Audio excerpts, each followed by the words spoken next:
Ikinilala ang ilang personalidad ng GMA News and Public Affairs at Entertainment TV sa ikaapat na OFW Gawad Parangal. At mapalad po kami ng aking co-anchor na si Cara David dahil kabilang kami sa naparangalan para sa pagsusulong ng karapatan ng ating OFWs. May news to go si Trisha Zafra. Sa ikaapat na OFW Gawad Parangal bilang pagbibigay pugay sa mga sumusuporta sa pagsulong ng karapatan, dignidad at proteksyon ng mga overseas Filipino worker, pinarangalan ang ilang kapuso personalities ng news and public affairs at entertainment. Tinanghal na Best TV Magazine Program host si Jessica Soho. Para po sa kapisanan ng mga kamag-anak at migranteng manggagawang Pilipino Incorporated o Kakampi, maraming salamat po sa pagkilalang iginawad nyo sa akin.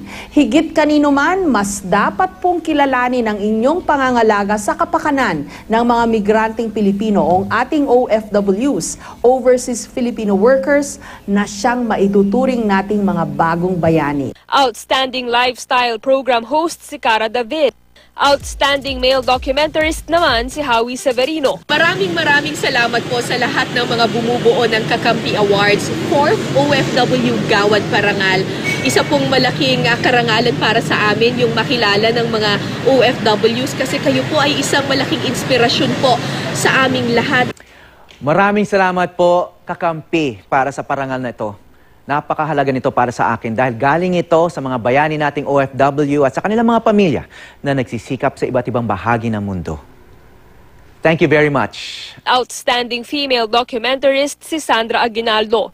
Kinilala din bilang Most Outstanding Online News for OFWs ang GMA News Online. Most Favorite Actress naman si kapuso actress at bride-to-be Marian Rivera.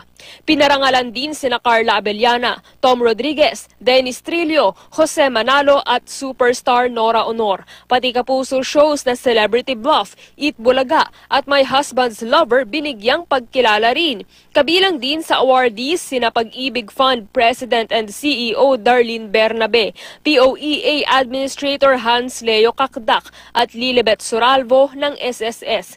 May special recognition naman ang mga ahensya ng Pag-ibig, PhilHealth, SSS at si Vice President Jejomar Binay.